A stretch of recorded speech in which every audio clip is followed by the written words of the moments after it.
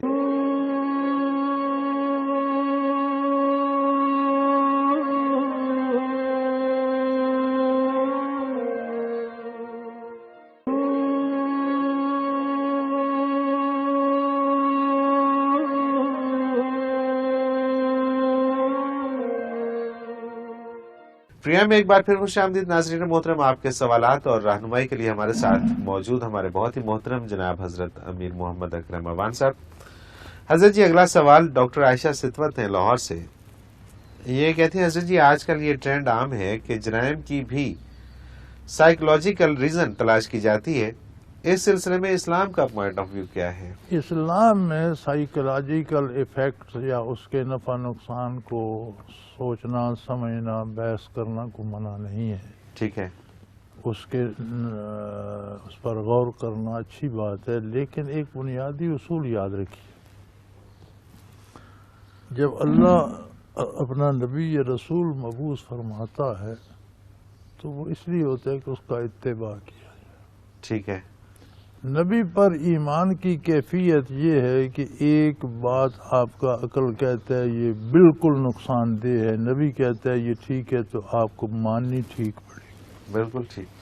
آپ کی عقل غلط کہہ رہی ہے، اللہ کا نبی درست فرما رہے ہیں. بالکل ٹھیک ہے. آپ کے معاشرے کے دانشور اس کے خلاف کہتے ہیں تو وہ غلط کہہ رہے ہیں. جو اللہ کا نبی کہہ رہے وہ اللہ کے بتانے سے کہہ رہا ہے. اور جو علم اللہ کے پاس ہے وہ لوگوں کے پاس ہے. بالکل ٹھیک. تو اس دائرے شریعت کے اندر اس کا جائزہ لینا کوئی حرج نہیں. ٹھیک ہے. لیکن اس جائزے کو یہ عذر بنا لینا، مثلا اب ایک معاشرے میں عام ہے یہ کزن میرج سے بچے ناکارہ پیدا ہوتے ہیں. شریعت میں تو اس کی اجازت ہے، اور نام لے کر کہا گیا کہ تم چچا کی بیٹیوں سے، خالہ کی بیٹیوں سے، پھوپھ کی بیٹیوں سے نکاح کر سکتے. سبحان اللہ. اچھا، اب اس میں اگر آپ تشریح چاہتے ہیں تو میں ایک سوال کرتا ہوں کہ ہم نے تو یہاں ہندوؤں کو بستے بھی دیکھا، تو ہمارے کلاس فیلو بھی ہندو تھے، استاد بھی ہندو تھے، گاؤں میں رہنے والے اڑوسی پڑوسی دکاندار ہندو تھے. تو ہندوؤں کا ایک رواج تھا کہ جہاں تک کوئی رشتہ ادنا سے بھی بنتا ہے وہاں تک وہ شادی نہیں کرتے تھے. اچھا. ہمیشہ ایسے خاندان میں شادیاں کرتے تھے جس سے ان کا کوئی رشتے کا تعلق نہ ہو. واقفیت ہونا ایک الگ بات ہے لیکن کوئی نسبی تعلق نہ ہو. اچھا. ان کے ہاں بھی معذور بچے پیدا ہوتے تھے. صحیح. ہم نے معذور ہندوؤں کو دیکھا، بڑوں کو بھی بچوں کو بھی. بالکل ٹھیک. اگر یہ کزن میرج ہے تو ان کے ہاں کیوں پیدا؟ وہ کزن چھوڑ کے وہ تو قدیر کا رشتہ بھی نہیں کرتے تھے. تو اس طرح کی محض کٹ حجتیاں کر کے اسلام کے خلاف جواز پیدا کرنا یہ زیادتی ہے، یہ ناجائز ہے، درست نہیں ہے. اور یہ بہت بڑا مسئلہ حضرت جی آج آپ نے حل کر دیا ہے. یہ لوگوں میں ایک یہ رجحان عمومی طور پہ پایا جا رہا ہے کہ یہ کزن رشتہ نہیں، لیکن ہندو آج بھی آپ ہندوؤں کا پتہ کر لیں، جہاں تک کوئی ادنا رشتہ بھی بنتا وہاں تک وہ شادی نہیں کرتے. تو ہم انہی کی پیروی کر رہے ہیں. تو ان میں پھر معذور کیوں پیدا ہوتے ہیں؟ بالکل ٹھیک ہے. ہمارے ہاں نورپور میں ایک بڑا معروف طبیب ہوتا تھا، اس کی ٹانگیں کام نہیں کرتی تھی، معذور تھا. اور اس طرح کے ہندو ہم نے پاگل بھی دیکھے ہیں، معذور بھی دیکھے ہیں. بالکل ٹھیک. تو وہ پاگل یا معذور یا ان کے اعضاء و جوارے یا اس طرح، وہ تو کزن میرج، کزن کو تو چھوڑ دو، وہ تو دور تک بھی نہیں کرتے تھے. پھر ان کے ہاں کیوں تھے؟ بالکل صحیح. تو یہ ایک بیماری ہو سکتی ہے، اس کا کوئی علاج تجویز کی الگ بات ہے. تو یہ تو میں وہ ہندوؤں کا رواج لے کر کہنا کزن میرج. جی شزرا خان ہے ابو ظبی سے، ان کا سوال ہے کہ صحبت کا اثر تو یقیناً ہوتا ہے، لیکن کیا ٹی وی اور سوشل میڈیا بھی صحبت کے زمرے میں آتے ہیں؟ بالکل، سب سے زیادہ. یہ سب سے زیادہ آتے ہیں چونکہ ان سے ہم بڑے کنونس ہوتے ہیں اور بڑی توجہ سے سنتے ہیں. صحبت کا اثر آپ کی توجہ کا بھی اثر لیتا ہے، اور جتنی توجہ سے آپ صحبت میں بیٹھتے ہیں اتنا زیادہ اثر اور جلدی ہوتا ہے. تو آپ نیکوں کی صحبت میں بعض اوقات تو بائی دیوے بیٹھے ہوتے ہیں، ٹھیک ہے، تو اس میں اثر ہونے میں وقت لگتا ہے. بعض اوقات بڑی توجہ سے سن رہے ہوتے ہیں، زیادہ اثر ہوتا ہے. تو یہ ٹی وی اور یہ معاملے، ان کو تو ہم بڑی توجہ، بڑے غور سے، بڑی قسطیں یاد رکھ کے سنتے ہیں کہ اگلی قسط. وہ تو اگر برائی دیکھیں گے، برائی سنیں گے تو اس کا اثر ہوگا. اس کا اثر ہوگا. بالکل بالکل ٹھیک ہے. بالکل ٹھیک ہے. اور صحبت جیسی ہوگی ویسا اثر ہوگا. اسی سوشل میڈیا میں اگر آپ اچھی چیزیں دیکھتے رہیں، اگر اسی پہ آپ اچھا اثر ہوگا، دیکھتے رہیں گے تو آپ کو اچھا اثر ہوگا. اور اب تک ہم نے تو جو دیکھا ہے، جب سے ٹی وی آیا ہے تو اس میں بڑے بامانی ڈرامے اور بڑی بامانی کہانیاں اور بڑے اچھے کردار جی ہاں، اور وہ ہوتے تھے. ایک وقت تھا کہ اس میں وہ مثالی چیزیں، تعمیری چیزیں اب وہ چلی گئی ہیں. اب تو اچھل کود بے ہنگم، بلکہ انہوں نے تو موسیقی کی بھی ناس مار دی ہے. اور کود کود کے ایک مصرے کی ٹانگ کہیں ہے، سر کہیں ہے، وہ سمجھ میں نہیں آتا، وہ کہیں پتہ نہیں کیا کر رہے ہیں. تو ساری چیزیں الٹ پلٹ. لیکن یہ ایک قانون ہے کہ جب بھی کوئی چیز کسی حد کو چھوتی ہے پھر لوٹتی ہے، تو اب دوبارہ ریوائول ہو رہا ہے اسی طرف ہی. یہ تو ایک فطرت کا اپنا اصول ہے. اب لوگ اس سے تھک رہے ہیں، وہی اصلاحی اور وہی تمام پہلو جو ہے وہ آپ سامنے رکھے جاتے ہیں. حضرت جی اگلا سوال شامل کرتے ہیں. جنید سہروردی ہیں بہاولپور سے. پہلے تو انہوں نے شکریہ ادا کیا جی کہ اتنا اچھا پروگرام چل رہا ہے اور اس پروگرام پہ مبارکباد پیش کی ہے. بہت شکریہ جی آپ کا کہ آپ کو یہ پروگرام پسند ہے. حضرت جی میرے نانا جان اکثر کہا کرتے تھے کہ علماء نیکی کی نشاندہی کرتے ہیں اور صوفیاء مزاج کو نیکی میں ڈھال دیتے ہیں. تب میں کم عمر تھا، لیکن آج جب یہ بات یاد آتی ہے تو خیال آتا ہے کہ آخر علماء اکرام کی تبلیغ سے بھی تو لوگ نیکی پر آمادہ ہو جاتے ہیں، پھر ان کے بارے میں یہ کیوں سمجھا جاتا ہے کہ وہ کسی کو نیکی پہ آمادہ نہیں کر سکتے؟ گزارش یہ ہے جی، ان کے سمجھنے میں تھوڑا سا فرق ہے. علماء ذہن کو مطمئن کرتے ہیں، ٹھیک ہے، دلائل دے سکتے ہیں، حقائق بتا سکتے ہیں. صوفیاء ذہن کی بجائے دل کو مطمئن کرتے ہیں اور اس میں کیفیت انڈیلتے ہیں. سبحان ہر بات میں الفاظ ہوتے ہیں، آواز ہوتی ہے اور ایک کیفیت ہوتی ہے. بالکل ٹھیک، آپ کو اچھی بات سنتے ہیں، دل خوش ہوتا ہے، وہ کیفیت ہے. صحیح، کوئی خراب جملہ سنتے ہیں، دل میں نفرت یا کدورت پیدا ہوتی ہے. صوفیاء وہ کیفیت بانٹتے ہیں، وہ زیادہ افیکٹو ہوتی ہے.